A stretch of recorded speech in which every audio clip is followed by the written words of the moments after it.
भारतीय पद क्या है, लॉ का, इकोनॉमी का और गवर्नेंस का। अब जब इनकी मैं बात करता हूं तो किसी जिंगोइस्टिक तरीके से नहीं करता, मैं सिर्फ इसलिए करता हूं कि क्या ये चीजें हमारे संदर्भ और हमारे प्रसंग के अनुकूल हैं या नहीं। यानी आज जो स्थिति है वो ये है कि राज्य अधिक से अधिक एक कंस्ट्रक्ट, एक निर्मित होता जा रहा है,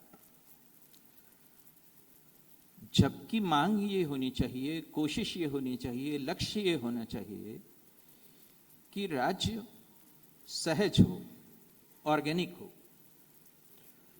यानी मुझे इस बात को देखकर बड़ा आश्चर्य होता है कि हम लोग ऑर्गेनिक फूड की मांग करते हैं, हम लोग ऑर्गेनिक फार्मिंग की मांग करते हैं, लेकिन हम ऑर्गेनिक स्टेट की मांग नहीं करते।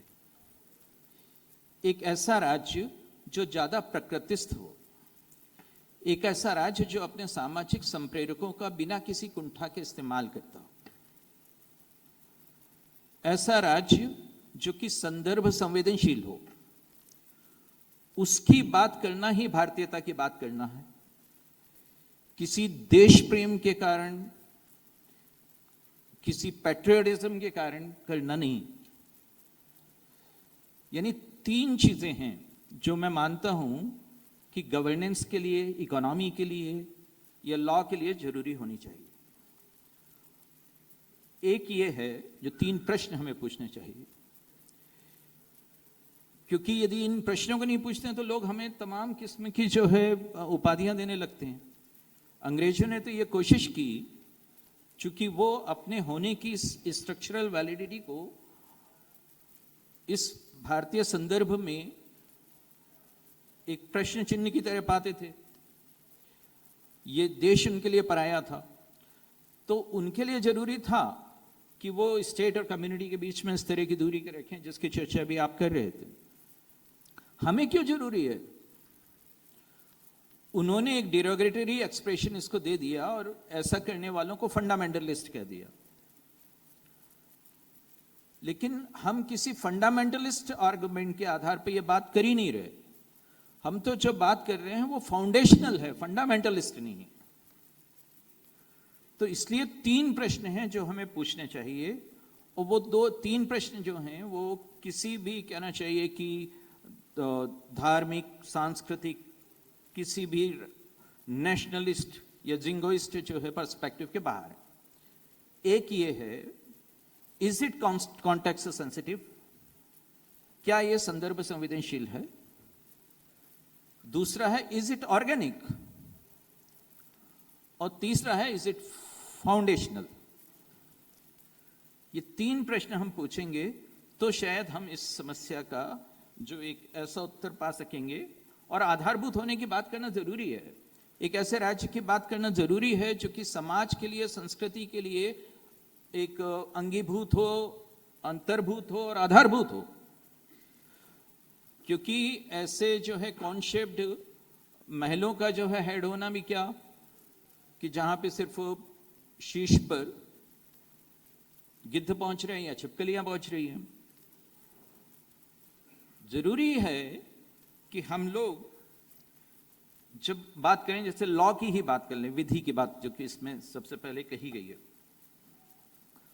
तो भारतीयता के बारे में हमारे संविधान के प्रथम अनुच्छेद में ही यदि आप ध्यान से देखो तो एक द्वैत दिखाई पड़ता है, आजकल जिसकी ज्यादा चर्चा भी हो रही है। यानी अंग्रेज तो बड़ा खूबसूरत सा नाम देकर गए थे, गोल्ड कोस्ट, स्वर्ण तट।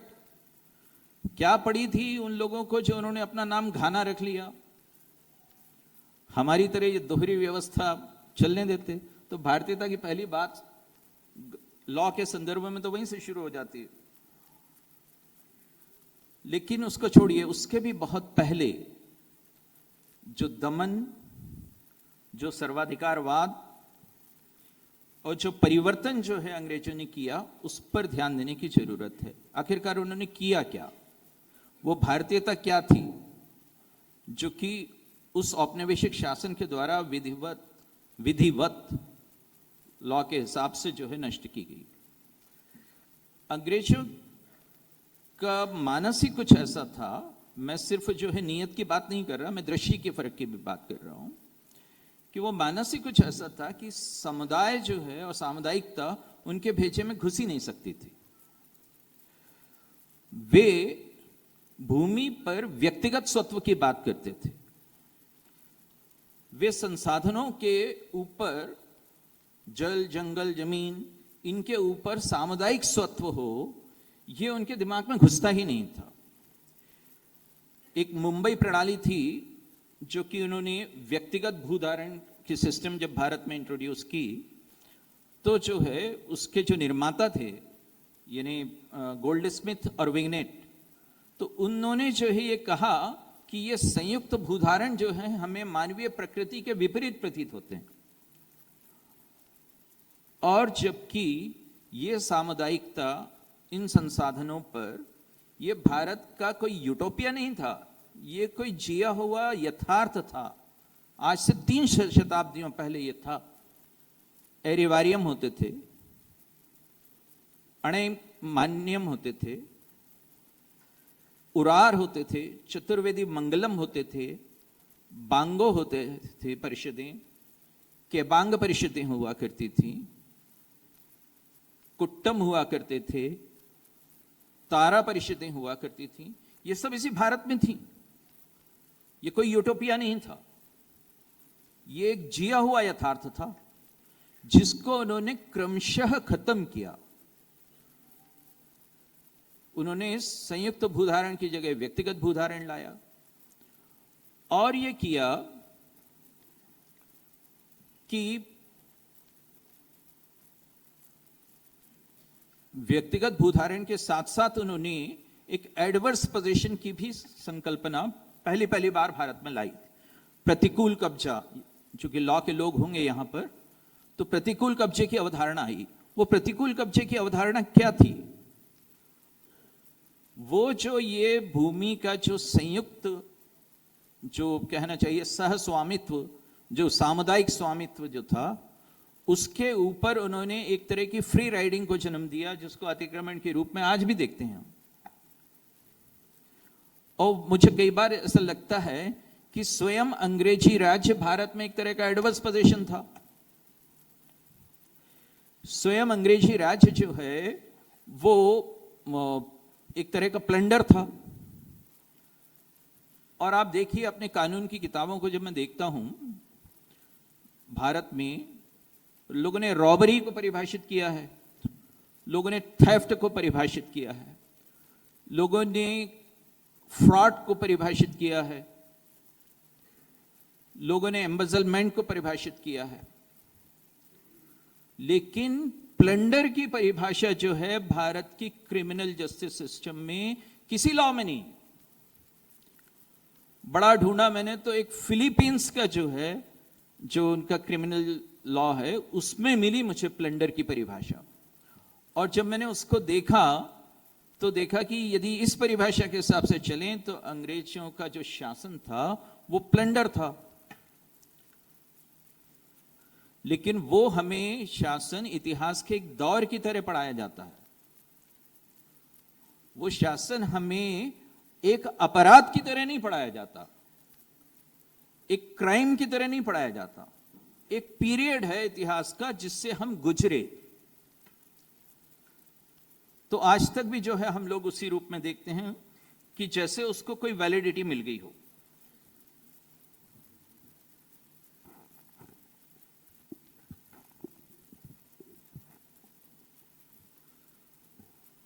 वो जो सामुदायिकता थी भारत की, मैं केबांग की परिषद जो है उसका जो जब शुरू होती है तो वो जो बोलते हैं उसमें मैं उसको देख रहा था। मैं आपको उसको पढ़ के सुनाता हूं। जो शुरुआत में बैठक की औपचारिक शुरुआत होने से पहले, जैसे हमारे यहाँ राष्ट्रगीत वगैरह होता है, वैसे वहां पर वो एक प्रार्थना करते हैं। वो प्रार्थना क्या है? हम अपनी परंपराओं और परिषद को सशक्त बनाएं, अपने कानूनों को सभी के लिए बराबर बनाएं, हमारे कानून एक से हों, हमारी प्रथाएं सभी के लिए समान हों, हम अलग अलग लोगों के लिए अलग अलग तरीके से फैसले न लें, हम तर्क के आधार पर चलें, दंड शुल्क तार्किक तरीके से आरोपित हो, वह अपराध के समकक्ष और न्यायपूर्ण हो। हम लोग न्याय के पवित्र स्थान पर मिले हैं, हमने एक परिषद बनाई है और एक बैठक बुलाई है, और हम लोग एक स्वर में बोलेंगे और एक निर्णय देंगे। ये बात जो है उत्तर पूर्व के राज्य की एक जो है आदिवासी समाज की परिषद जो है वो बोलती है। इसको वैरियर अल्विन ने जो है अपने जो नेफा पे उनकी पुस्तक थी उसमें उन्होंने लिखा है, नेफा में जनतंत्र उसका विषय। अब क्या आप इसको पढ़ते हैं जब, तो आपको ऋग्वेद की कोई पंक्ति याद आती है? यहां पे कोई खड़ा होगा जो संगत छद्वम वाली पंक्ति पूरी बोल सके? कोई है? नहीं याद लोगों को? संगत छद्वम संवध्वम संवो मनसि जानतमा समानी वह आकुति समाना हृदयानि वह समानमस्तु वो मनो यथा वेसु सहास्ति। कि हम लोग साथ साथ चलें, एक साथ बात करें, एक दूसरे के मन को जानें, हमारा निश्चय समान हो, हमारे हृदय समान हो, हमारा मन समान हो, जिससे समाज सुखी रहे। तो अब आप इसे क्या कहेंगे? प्राकृत हो या संस्कृत, लोक हो या शास्त्र हो, भारतीय मन तो भारतीय मन है, और उसमें वो अस्तित्व की सामुदायिकता थी जिसको क्रमशः नष्ट किया अंग्रेजों ने। यानी 1809 के आसपास जो है एक सुपरिंटेंडेंट का पद सृजित किया उन्होंने। फिर 1855-56 में सबसे पहले मैसूर में और फिर उसके बाद जो है मैड्रास प्रेसिडेंसी में उन्होंने एक PWD विभाग लाए। और ये जो जल जंगल जमीन जो कि पहले जनदायित्व हुआ करते थे, इनका सरकारीकरण कर दिया गया और अधिकारियों की एक टीम, एक कैडर, उसको यह काम सौंप दिया गया कि आप इसका ध्यान रखेंगे, और जनता को उससे खदेड़ दिया गया। जब जनता को खदेड़ दिया गया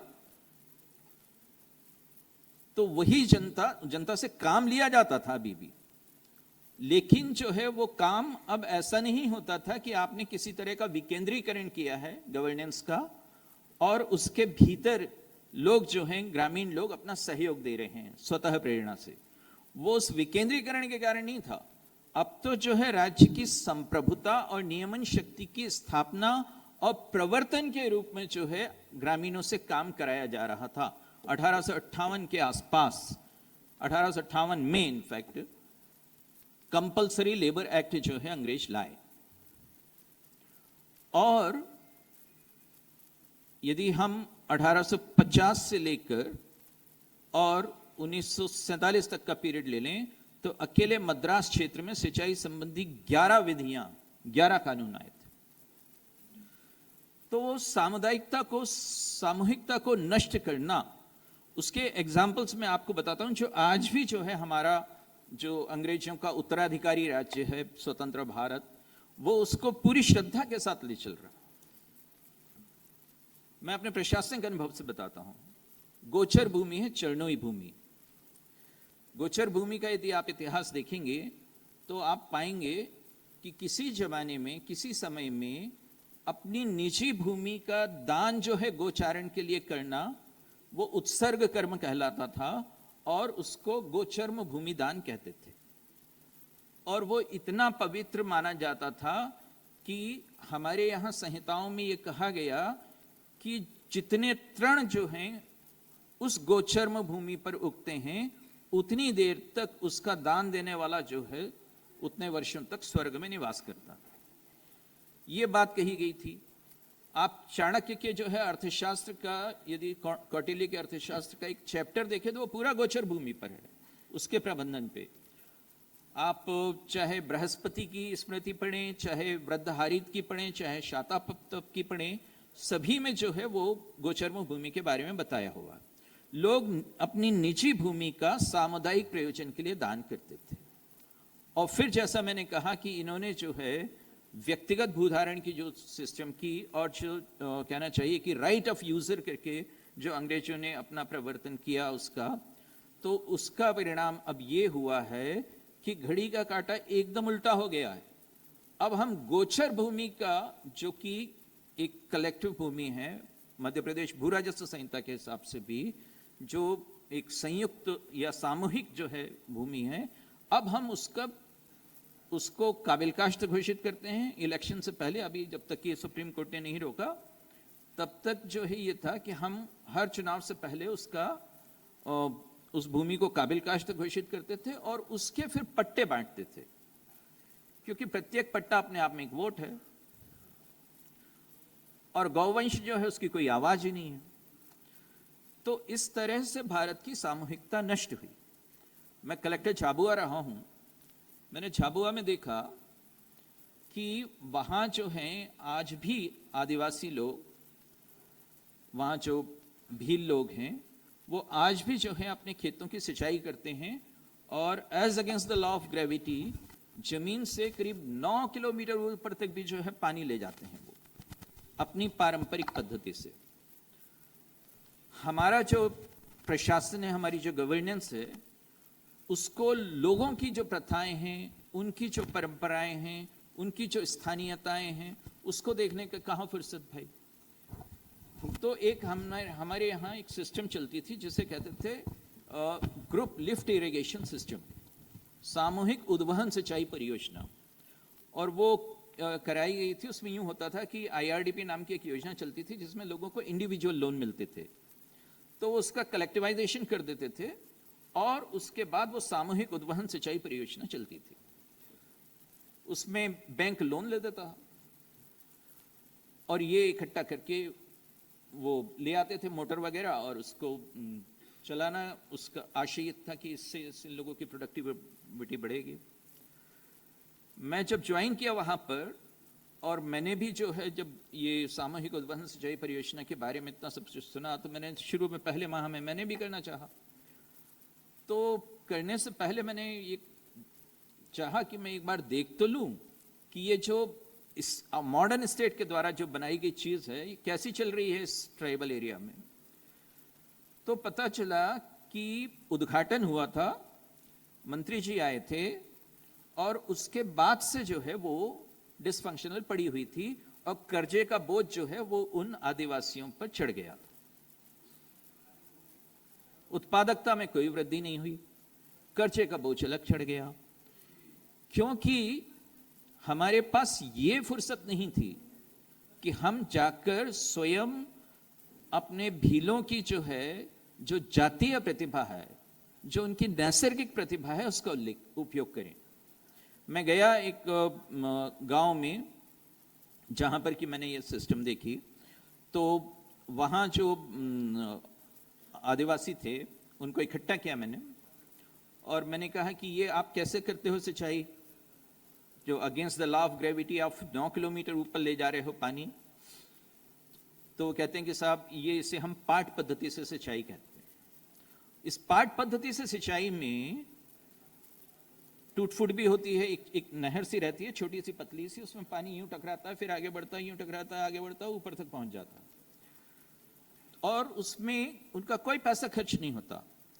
जब उसमें टूट फूट होती है तो उन्होंने बताया कि पूरा गांव इकट्ठा होता है गर्मियों के समय में और उसको ठीक कर देता है।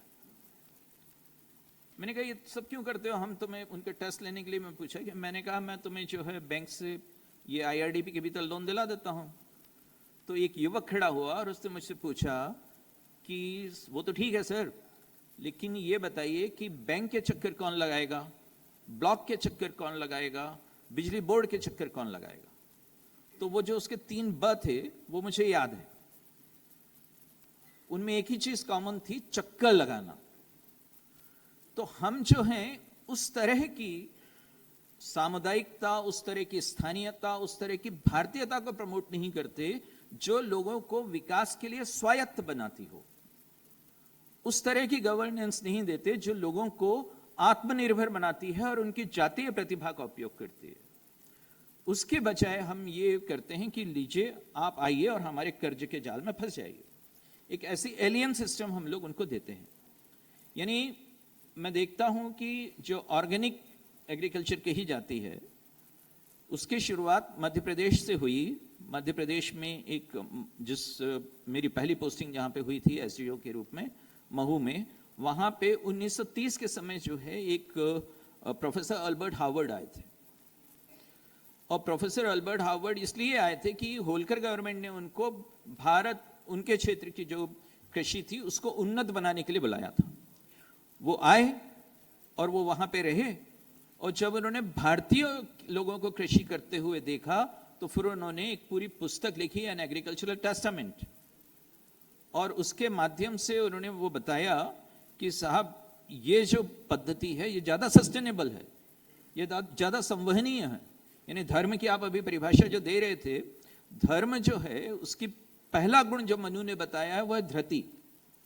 धृति का मतलब है धारणीयता, धृति का मतलब है सस्टेनेबिलिटी।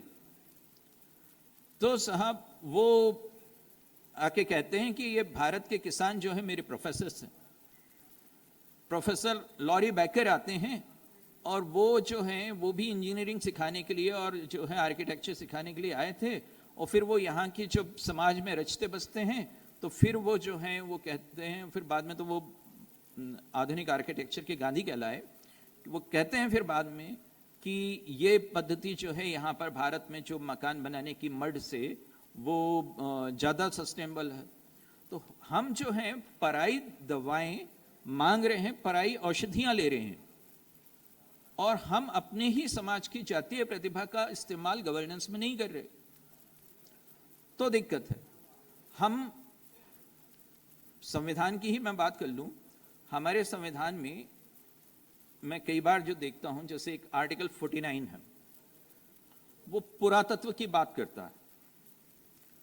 और मैंने उसको इसलिए देखा कि मैं गया था ब्रिटेन, मैं गया था फ्रांस, तो वहां मैंने पाया कि फ्रांस में उनके जो यहाँ 44,000 ऐसे पुरातात्विक स्थान हैं जो राष्ट्र के द्वारा संरक्षित हैं। 44,000 फ्रांस में। इंग्लैंड में 20,000 थे। भारत में 3,695।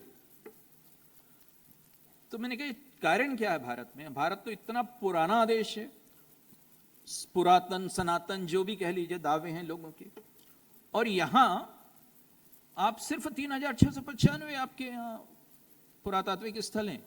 और उन स्थलों में से भी कितने स्थल जो हैं वो आपके उन शासकों के हैं। लॉर्ड कॉर्नवालिस के स्मारक हैं, विलियम बेंटिंग के स्मारक हैं, डलहौजी के स्मारक हैं, कर्जन के स्मारक हैं, आप लोगों ने बना रखे और संरक्षित किए हुए हैं। आप अपने ही औपनिवेशिक अत्याचारियों को इतने सम्मान से पूज रहे हैं। तो ये मैंने कहा कि ये स्थिति क्यों पैदा हो रही है? तो देखा कि हमारे संविधान में एक आर्टिकल है, आर्टिकल 49। आर्टिकल 49 जो है वो ये दायित्व देता है कि ऐसे जो स्मारक हैं, मॉन्यूमेंट्स हैं, जो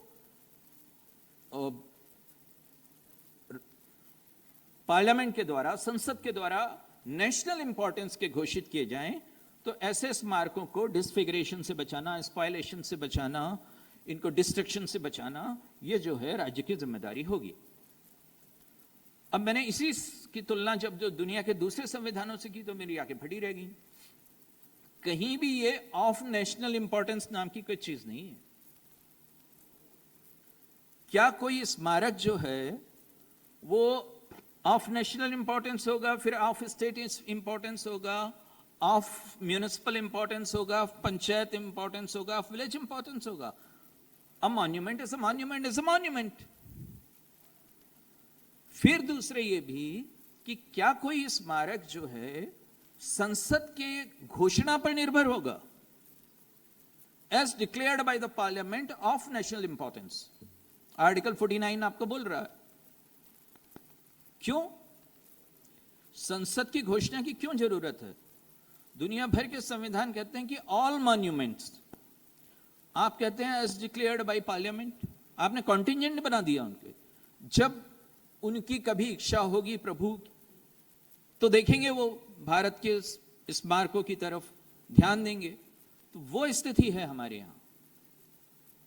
दूसरा संस्कृति के बारे में हमारा आर्टिकल जो है 29 है, उस आर्टिकल 29 को पढ़िए आप।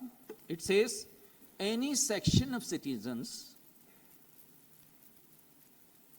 residing in India or any part thereof, having its own distinct culture, script or language, shall have the right to conserve the same.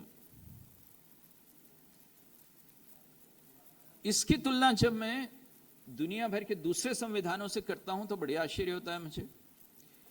एक तो भारत में जो है इसको एक राइट की तरह बताया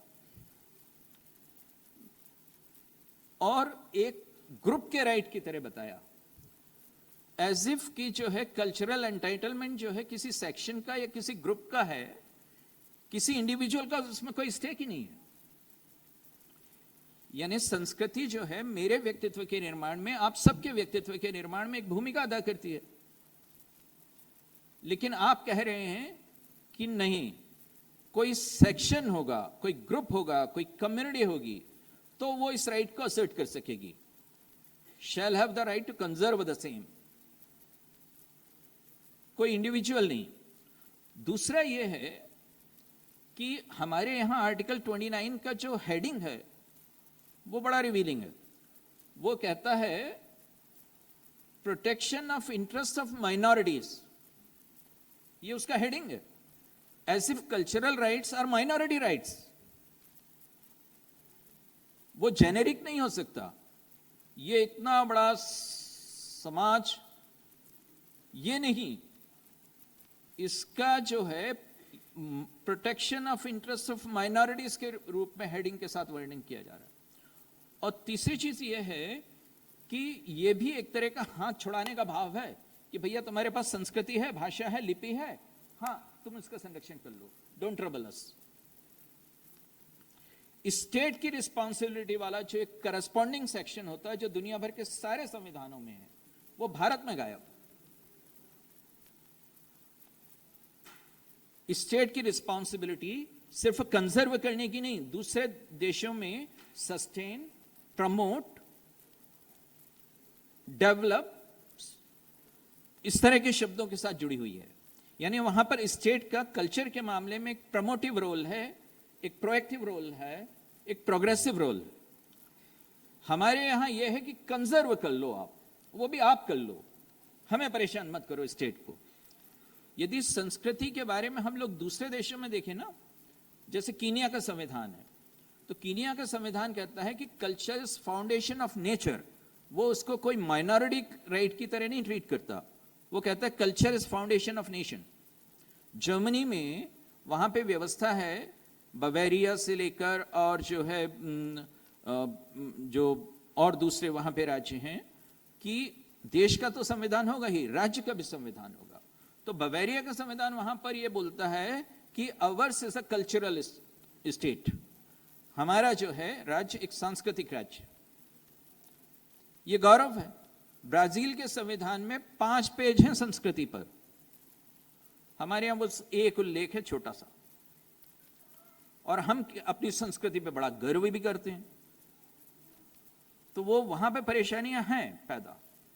हमें, हमारा देश, हमारी गवर्नेंस, हम लोग देखते हैं कि राज्यों में, अभी धर्म की बात आप कर रहे थे, तो मैं यही सोच रहा था कि राज्यों में तो धर्मस्व विभाग हैं, केंद्र सरकार में कोई धर्मस्व विभाग नहीं है। इतने सारे देशों को मैंने देखा है, मेरा आर्टिकल ही है उस पर, और अभी मेरी एक पुस्तक भी आ रही है संविधान पर, 26 नवंबर को जो है वो इशू होगी। तो उसमें मैंने दुनिया भर के सारे देशों को दिया है, जो कि सो कॉल्ड जो कहना चाहिए कि सेक्युलर कंट्रीज हैं, उनको भी। उन सब में मिनिस्ट्री ऑफ रिलीजियस अफेयर्स है। कई जगह तो उसको एक डिपार्टमेंट की तरह विदेश मंत्रालय के अंतर्गत रखा गया है। जैसे अर्जेंटीना हुआ, जैसे यूएस हुआ, उन्होंने उसको जो है विदेश विभाग के अंतर्गत रखा हो। हमारे यहां कहां है? हम उस युग में रह रहे हैं जिसको मैं कहता हूं post OIC age, organisation of Islamic cooperation. वो गठित हुआ। जब वो गठित हुआ है तो अंतर्राष्ट्रीय राजनयिक की भाषा बदल गई है, और वो संयुक्त राष्ट्र के बाद दुनिया का सबसे बड़ा जो है संगठन है, 61 देश हैं उसमें। अब वो जो है इस्लामिक टर्म्स में एक रिलीजन के संदर्भ में वो बात करते हैं। क्राइस्टेंडम खत्म हो गया, अब नहीं है, तो सिर्फ वही जो है उन रिलीजियस टर्मिनोलॉजी में बात करते हैं, बाकी किसी के पास है ही नहीं। हमारे तो देश में ही जो है केंद्र सरकार के पास, सेंट्रल गवर्नमेंट के पास कोई जो है मिनिस्ट्री ऑफ रिलीजियस अफेयर्स ही नहीं है। और बात करते हैं कि नहीं वो तो इसलिए नहीं है क्योंकि हम धर्मनिरपेक्ष हैं और चर्च और स्टेट को अलग अलग होना चाहिए। दुनिया के 61 देश हैं जिनके नेशनल फ्लैग में उनके रिलीजियस सिंबल्स हैं। दुनिया के 15 देश हैं जिनके नेशनल फ्लैग में क्रॉस का चिन्ह बना हुआ,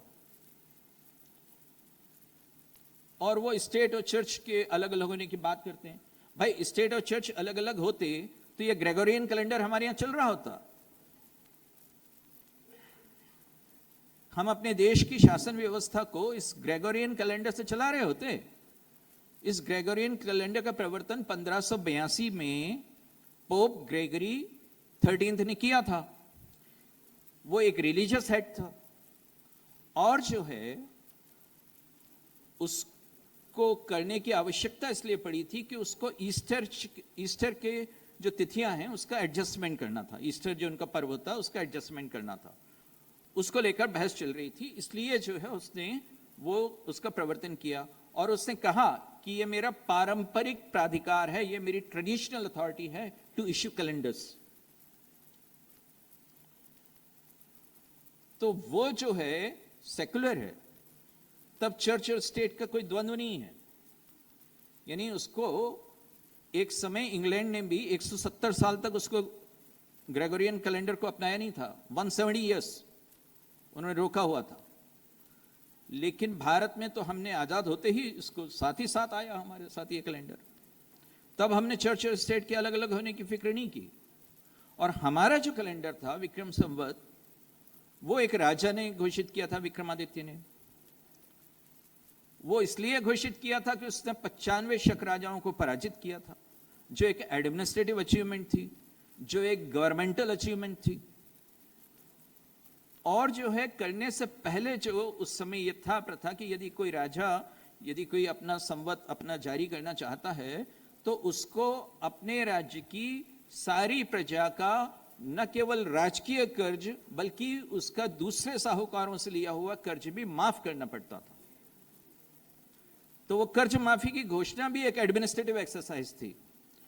तो एक चीज जो किसी एडमिनिस्ट्रेटिव हेड के द्वारा की गई, एडमिनिस्ट्रेटिव अचीवमेंट को कमेमोरेट करने के लिए की गई और एडमिनिस्ट्रेटिव प्रोसेस के द्वारा की गई, वो चीज तो हो गई कम्युनल।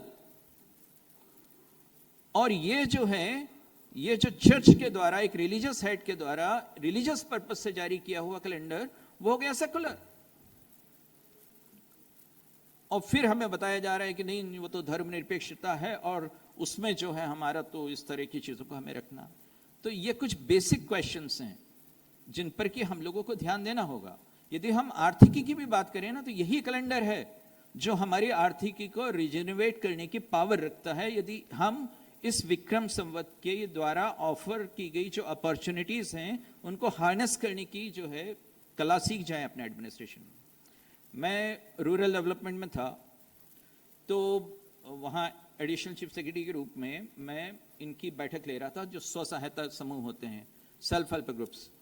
तो मैंने उनसे पूछा कि आप लोग जो क्या रोजगार करते हो? तो उन्होंने कहा साहब हम तो रबी के सीजन में कुछ कर लेते हैं, खरीफ के सीजन में कुछ कर लेते हैं। तो मैंने कहा बाकी समय? तो उन्होंने कहा बाकी समय हमारे पास काम नहीं रहता।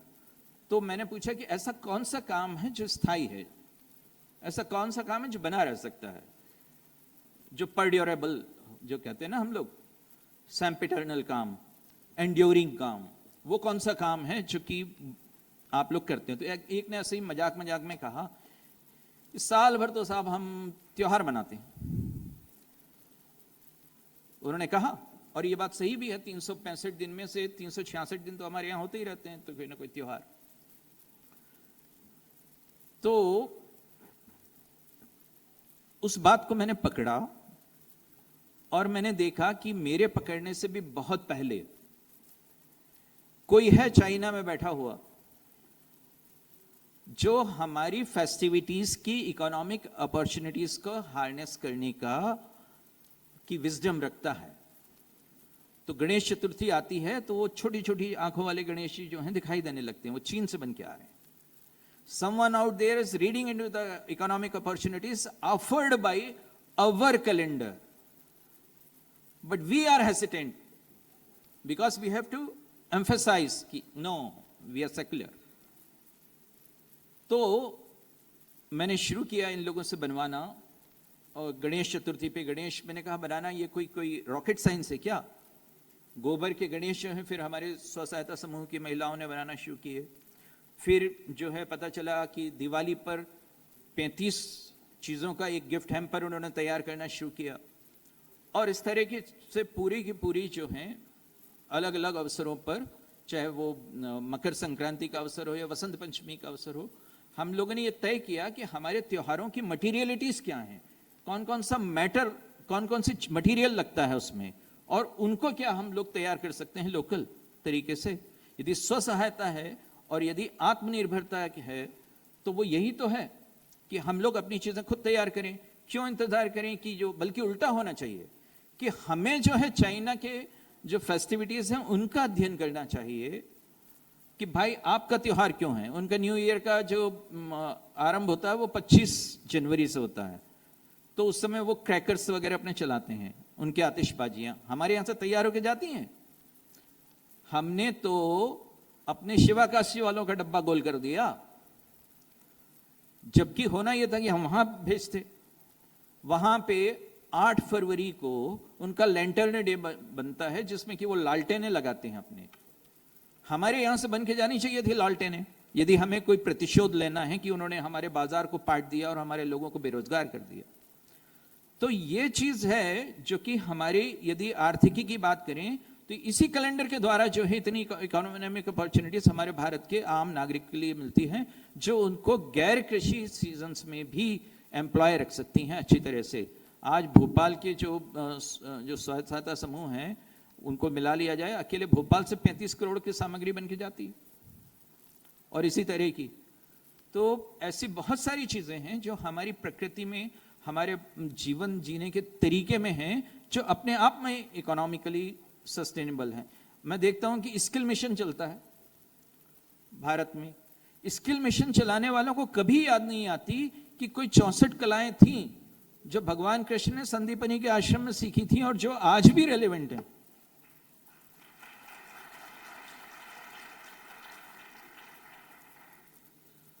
तो यदि हमें अपनी आर्थिकी को वो रूप देना है तो वैसा नहीं होना चाहिए जैसा कि मैं अपने प्रशासनिक अनुभव में देखता था कि चूंकि मैं संस्कृति विभाग में था, तो जब भी बजट बनता था तो वित्त विभाग मुझे फोन लगाता था, मनोज वो 1-2 जो है संस्कृत के श्लोक देना। तो मैं वो संस्कृत के श्लोक जो है उनको ढूंढ के दे देता था, जिसमें था कि साहब वो हमें कर ऐसे इकट्ठा करना चाहिए जैसे कि भौरा जो है वो पुष्प से अपना रस ग्रहण करता है, या मछली जो है जैसे वो जल ग्रहण करती है समुद्र में रहते हुए। ऐसे जो है श्लोक ढूंढ के मैं दे देता था। ये स्प्रिंकलिंग जो है थोड़ी बहुत कर देते थे वो बजट में, और हमारा स्वदेशी बजट, हमारा भारतीय बजट तैयार हो जाता था। यदि हमें अपनी आर्थिकी को परिवर्तन करना है, यदि हमें अपनी गवर्नेंस को परिवर्तित करना है, यदि हमें अपने इस पुराने लीगल स्ट्रक्चर को जो है चेंज करना है, तो जो है इन सब चीजों का ध्यान रखना जरूरी होगा। कुछ तो आत्मसम्मान हो। यानी हम काला चोगा जो है गर्मियों में पहनते हैं अपने न्यायालयों में, भारत में रहते हुए भयंकर गर्मियों में।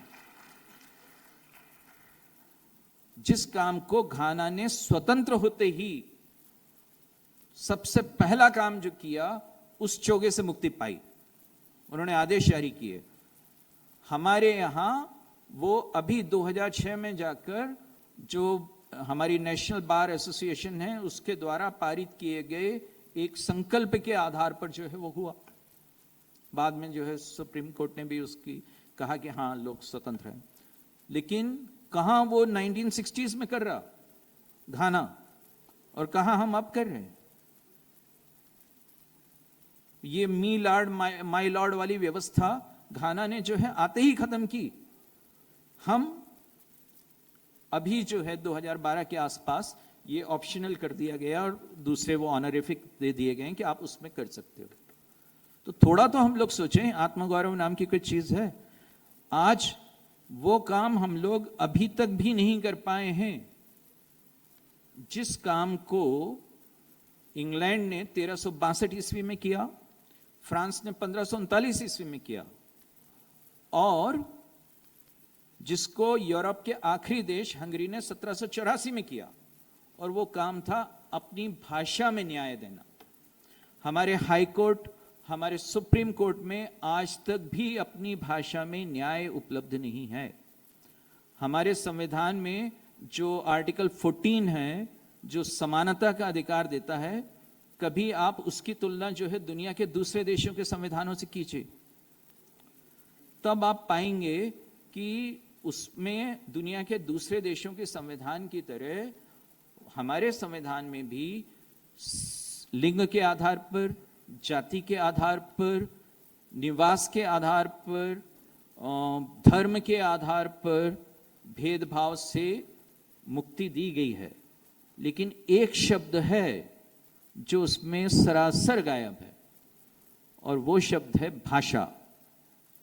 दुनिया के बाकी देशों ने भाषा शब्द को शामिल किया उसमें, और छोटा सा साइप्रस जैसा देश ये कहता है, अपने संविधान में कहता है कि भाषा के आधार पर न केवल प्रत्यक्ष भेदभाव नहीं किया जा सकेगा, बल्कि अप्रत्यक्ष भेदभाव भी नहीं किया जा सकेगा। और वो भारत में जो है बस वही भाषा शब्द गायब है। और इसलिए सुप्रीम कोर्ट में और हाई कोर्ट में आज तक भी नहीं है। जो मालडोवा में है, जो साइप्रस में है, जहां पर की इतनी स्थिति है कि यदि आप किसी को प्रिवेंटिव डिटेंशन के भीतर किसी को गिरफ्तार करके लाते हो, तो उसको उसकी गिरफ्तारी के आधार ही जो हैं वो उसकी भाषा में नहीं बताए जाएंगे, बल्कि पूरी कार्यवाही जो है वो उसकी भाषा में चलेगी। क्रिमिनल प्रोसीडिंग्स में हम लोगों ने universal declaration of human rights पे हम लोग भी सिग्नेटरी हैं। हम लोग भी सिग्नेटरी हैं नागरिक अधिकारों के, राजनीतिक और नागरिक अधिकारों के अंतर्राष्ट्रीय घोषणा पत्र के हम लोग भी सिग्नेटरी हैं। और उसमें कहा गया है कि फौजदारी कार्यवाहियां जो हैं उस भाषा में चलनी चाहिए। उसके सिग्नेटरी होने के बावजूद हमारे उच्च न्यायालयों, उच्चतम न्यायालय में स्थिति है। तो यही तो भारतीय वे है जिसको कि हम लोगों को सीखना होगा। कानून में भी सीखना होगा, गवर्नेंस में भी सीखना होगा, और जो है अपने आर्थिकी को भी जो है उसी तरह से बनाना होगा। पूरी आर्थिकी जो है यदि भारत की संस्कृति के भीतर उपलब्ध संभावनाओं को देखे तो पाएगा कि अकेली जो गौ माता हैं उनके बारे में जो हमारे शास्त्रों में कहा गया कि लक्ष्मी जो है वो गोमय में निवास करती है, गोबर में निवास करती है। आप देखेंगे, प्रत्यक्ष उदाहरण देखेंगे कि उसके माध्यम से जो है आर्थिक समृद्धि कई लोग अपने गांवों में ला सके हैं। इसी मध्य प्रदेश में करके दिखा चुके हैं। हमारी जीवन शैली जो है वो उस हिसाब से चले। मैं नहीं कहता कि किसी आधुनिकता को आप जो है छोड़ें, मैं नहीं कहता कि दुनिया भर के किसी दूसरे जो है अच्छे साधन और रास्ते हैं उनके प्रति आप आंखें बंद कर लें। आखिरकार आपने सब कुछ तो जो है वहां से उठाया है।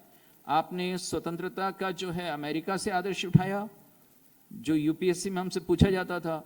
आपने जो है इक्वलिटी का जो है वो रूस से उठा लिया, और आपने फ्रेटर्निटी जो है फ्रेंच रिवॉल्यूशन से उठा ली, और ये बताते थे हम लोगों को।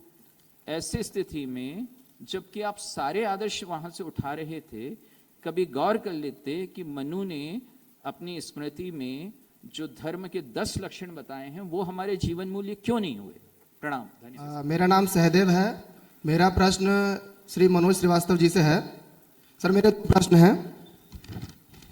अंग्रेजों ने भारत को गुलाम बनाने के लिए कुछ व्यवस्थाओं को उपयोग में लाए थे, जैसे सेना है, उनके कुछ विधान थे, पुलिस है, कुछ न्याय व्यवस्था है, प्रशासनिक व्यवस्था, कलेक्टर्स हैं। अंग्रेज जब भारत को छोड़कर गए, भारत को जब आज़ादी मिली, तो हम इन्हीं व्यवस्थाओं को जैसा वो छोड़कर गए अपना लिया। तो आजादी के इतने वर्षों के बाद भी क्या एक राष्ट्र के रूप में हम अपना स्वयं का तंत्र बनाने में इतना पीछे कैसे रह गए? और दूसरा प्रश्न ये है। पहले ये इसका उत्तर दे दूं, मैं भूल जाऊंगा नहीं। जी सर। एक बी डेविडसन की पुस्तक है, कॉलोनाइजेशन ऑफ अफ्रीका, उसको पढ़िए कभी, उसमें इस बात का उत्तर है। वो यूं है कि उन्होंने ये कहा है कि आजाद होने के बाद जो शासितों का के बीच में एक शासक वर्ग था, वो आकर उसी स्पेस में खड़ा हो गया जिस स्पेस को कॉलोनाइजर्स ने खाली किया था। उसने कोई नई स्पेस नहीं क्रिएट की। यानी आप यूं समझ लें कि यदि कॉलोनाइजर अपने जूते यहीं छोड़ गया तो जो उसके उत्तराधिकारी स्वतंत्र भारत हुआ, उसके जो भी कर्ता धर्ता थे, उन्होंने जो है उन जूतों को वहां से हटाया नहीं, बल्कि उन जूतों में अपने पांव घुसा दिए। धन्यवाद सर। दूसरा प्रश्न मेरा ये है, एक प्रश्न ही, अब कोई और प्रश्न ले सकते हैं। आगे यहाँ पर माइक पहुंचा दें। हाँ ठीक है, नमस्ते सर। छोटा प्रश्न रखिएगा। सर मेरा क्वेश्चन ये था कि आपने बहुत गलतियां बताई हमको। जैसे आपने विक्रम संवत का बताया कि विक्रम संवत हमने अडॉप्ट करा नहीं, वो सही में हमारी एक गलती है कि हमने ही देश की एक इंडिजिनियस चीज़ जो हमारे देश के इतने काम के आ सकते हमने अडॉप्ट नहीं करी। आपने हमको जो गोबर के बारे में बताया, जैसे आज सरस्वती लक्ष्मी जी का जो रूप है आज, लेकिन आज जब गवर्नमेंट कोई ऐसी चीज़ को अडॉप्ट करती भी है तो हम डाइवर्सिटी के ऐसे लोगों को देखते हैं जो उसको बोलते हैं कि हम पे इम्पोज करी जा रही हैं, ये हिंदू चीज़ें हम पे इम्पोज करी जा रही हैं। इसको अपनाने, वो ऐसे भी नहीं कि हिंदू चीज़ें, हमारे देश की चीज़ें हैं, वो जो इस लैंड में डेवलप करी गई हैं, इंडिजियस की पूरी लैंड में डेवलप हुई हैं, वो उसको भी एक रिलीजियस पर्सपेक्टिव देके उस पर पॉलिटिक्स करी जाती है।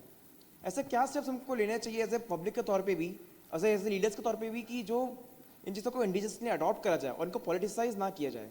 बेसिक एग्जाम्पल अगर हम विक्रम संवत का जो आपने बताया उसमें लिए हैं तो। हाँ, हम लोग किसी यूरोपियन राज्य में नहीं रह रहे हैं कि जहाँ पे कंट्रोवर्सीज नहीं हो और चीज़ों को चैलेंज नहीं किया जाए। ऐसा नहीं है, हमेशा ही होगा। और जहां तक आरोपित करने की बात है तो जीएसटी आरोपित की गई थी। हाँ, तो जीएसटी के पर तो किसी को आपत्ति नहीं हुई। विधि जो होते प्रायः बनती है और आरोपित करते हैं, और फिर जो है उस विधि को हम लोग ऐसे अपनाते हैं जैसे वो हमारे समाज की सामूहिक प्रतिज्ञा हो।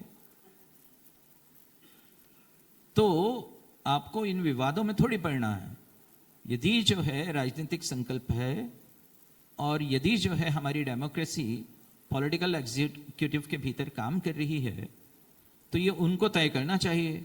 विवाद तो होंगे, आप एक सेंगोल स्थापित करते हैं उस पर विवाद होने लगता है। अपना देश तो जो है वो कहते हैं ना अमर्त्य सेन, आर्गुमेंटेटिव इंडियन। तो हम लोग तो आर्गुमेंटेटिव इंडियन है, आर्गुमेंट्स करते रहेंगे, लेकिन कम से कम काम तो करें, नए उसमें उन चीजों को शुरू तो करें। यदि हम उसी माइंडसेट को लेकर बैठे हुए हैं, कॉलोनियल माइंडसेट को, और उसी को ही जो है हम कैरी ओवर करना चाहते हैं, तो बात दूसरी है। फिर तो वो माइंडसेट ही ऐसा है।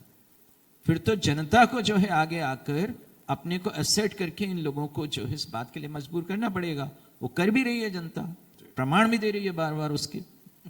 जी, अंतिम प्रश्न हम ले सकते हैं, एक प्रश्न और। हाँ जी, आगे माइक। हाँ, आप पूछ लीजिए प्रश्न। Sir, my question is related to geopolitics. Sir, today countries are talking about making policies of data. For example, in the last World Economic Forum, the countries presented one consensus that we should allow the free flow of data across borders with the countries which we trust. So when my understanding of geopolitics says that in geopolitics there are no permanent friends, no permanent enemies, but only permanent interest. So how can we trust and how can we give our data? आपका प्रश्न किनसे है, राघव जी से या मनोज जी से? Sir, any of them can ji answer. Ji. I think since you mentioned WEF and that's a pet peeve for me. First question is, what is the institutional authority of WEF? who exactly is WF to actually formulate, guide, coax, coerce nations to follow these policies? You're absolutely right about your own data, but I think there is a larger view possible of what is this institutional architecture. It's not a multilateral organization. It is not elected. Your nation state has no say in it. So why is it that WF is trying to give you a directive and set the agenda for 2030 or whatever goals they're giving us? And to a certain degree, why is it that we are proud of enacting those goals and including them in G20 summits and drafts? So there's a bigger question about the institutional architecture itself. Unless you dismantle and disregard that institutional architecture, you will feel and you will have to pick up battles downstream, whether it is data, whether it is public health, whether it is nutrition. Lot of our public policy in India today is not governed by what we think is your intent and my intent. It is governed by somebody else's intent. So there is a larger battle within which this is one of the battles. जी धन्यवाद. 1 minute का समय शेष है, जल्दी से आप अपना प्रश्न पूछ लीजिए. जी जी मेरा क्वेश्चन श्रीवास्तव जी से है. मैं पूछना चाहता हूं कि आज के समय में जब भारत में इतना आक्रोश है और ये आक्रोश दिखता भी नहीं है, ये बस साइलेंट एंगर है सबके प्रति, शायद लैंग्वेज के कारण या फिर जगह पे के कारण, मैं पूछना चाहता हूं कि इतने साइलेंट आक्रोश में कैसे सबको इकट्ठा किया जाए और ऐसे लॉज निकाले जाएं जिससे हम अपने कल्चर को भी बढ़ा सकें और बाकी लोगों से हम एग्री करवा सकें कि ये सही है. Thank you. ये अच्छा शब्द बोला आपने, साइलेंट आक्रोश, है ना. लेकिन मैं आपको बताऊं, people have been made mute, इसलिए ये साइलेंस है. हमारे यहाँ आपके एडमिनिस्ट्रेटिव अपैरेटस जो है उसकी लैंग्वेज तो अंग्रेजी है. तो वो आम आदमी के भीतर वो आत्मविश्वास कहां से आएगा कि वो अपना साइलेंस तोड़े? वो इस पूरी व्यवस्था के सामने अपने आप को गूंगा पाता. और क्यों आपने, मैं तो प्रशासन में रहा हूं, मैं देखता हूं कई बार मैं प्रश्न भी करता था लोगों से कि क्यों तुम मेरे पास सीधे नहीं आते. किसी, माफ करें नेता होंगे यहां पर, लेकिन किसी नेता को पकड़ के आते हैं, किसी पत्रकार को पकड़ के आते हैं. मैंने कहा कि आप सीधे क्यों नहीं आते? तो वो कहते हैं कि घबराहट होती है हमें. यानी स्वतंत्रता के इतने सालों बाद भी यदि आम आदमी को प्रशासन के सामने आने में ये उसके पैरों में डगमगाहट हो, उसके स्वर में लड़खड़ाहट हो, तो फिर हमने दिया क्या है? We have made people mute.